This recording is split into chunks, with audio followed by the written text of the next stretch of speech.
મુન્દ્રામાં રાજપૂત ક્ષત્રિય સમાજની મહિલાઓ દ્વારા ગાયત્રી યજ્ઞ કરવામાં આવ્યો। મુન્દ્રા મધ્યે રાજપૂત ક્ષત્રિય સમાજવાડી ખાતે રાજપૂત ક્ષત્રિય સમાજની મહિલાઓ દ્વારા અસુરી શક્તિને નાશ કરવા ગાયત્રી યજ્ઞ કરવામાં આવ્યો હતો। આદિ અનાદિ કાળથી આ ગાયત્રી યજ્ઞ કરવામાં આવે છે। રાજા મહારાજાઓ જ્યારે યુદ્ધ માટે નીકળતા ત્યારે અસુરી શક્તિનો નાશ થાય અને તેમને વિજય પ્રાપ્ત થાય તે માટે ગાયત્રી યજ્ઞ કરવામાં આવતો। આજે આ ગાયત્રી યજ્ઞમાં રાજપૂત ક્ષત્રિય સમાજના 51 થી વધારે યુવાનોએ નાળિયેર હોમી આહુતિ આપી હતી। રાજપૂત ક્ષત્રિય સમાજના મહિલાઓ પૂર્ણિબા જાડેજા, ઉમાબા ઝાલા, હર્ષાબા ગોહિલ, જ્યોતિબા ચુડાસમા, સિદ્ધિબા ઝાલા, ચેતનાબા જાડેજા, સોનલબા ચૌહાણ, બાલાબા જાડેજા, મેઘનાબા ઝાલા અને મહિલાઓ દ્વારા યજ્ઞ કરવામાં આવ્યો હતો।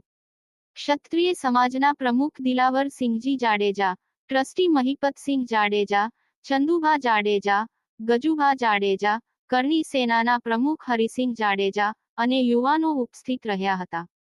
શિરાજ મલેક સાથે કાસમ ખલીફા, ન્યૂઝ 11 ગુજરાત, મુન્દ્રા, કચ્છ। મારું નામ જાડેજા પૂર્ણાબા અજીતસિંહ, મારું ગામ સમાગોગા, હાલે હું મુન્દ્રામાં રહું છું।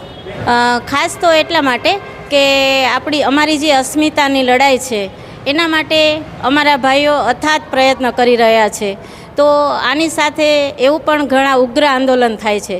તો અમારી એવી પ્રયત્ન છે કે અમે શાંતિથી અને સુખમય આવી રીતે યજ્ઞ કરી અને અમે અમારો વિજય મેળવીએ।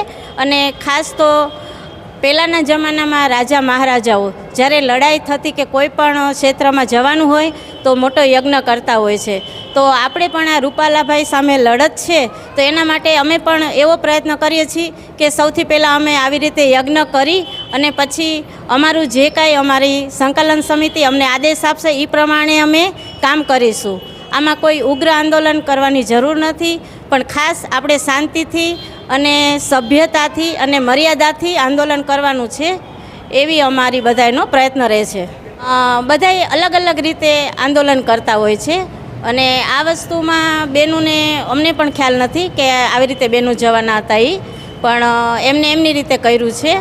તો એમને પણ હું કહેવા માંગીશ કે આપણે શાંતિ રાખવાની છે અને આપણા મુન્દ્રાની અંદર આપણે આપણી સભ્યતા, મર્યાદા અને શાંતિથી આંદોલન કરીશું તો એનો પ્રભાવ વધારે પડશે। હું પણ અમારા એ બહેનોને પણ એવું જ કહેવા માંગીશ।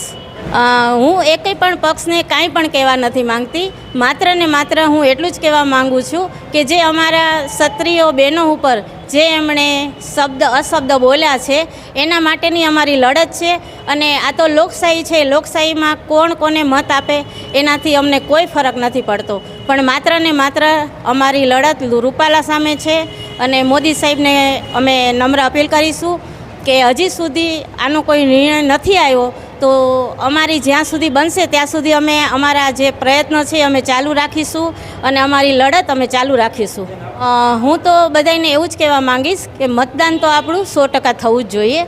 પછી જે લોકોને જે બાજુ આપવું હોય તે બાજુ આપી શકે છે, કારણ કે આ લોકશાહી છે, એના માટે અમે કોઈ પણ જાતનો દબાવ કરી શકતા નથી। લોકશાહી છે એટલા માટે સૌની રીતે બધાને મતદાન કરી શકશે અને 100% બધા મતદાન કરવા જજો, એક પણ મત તૂટવો ન જોઈએ, 100% મત કરજો।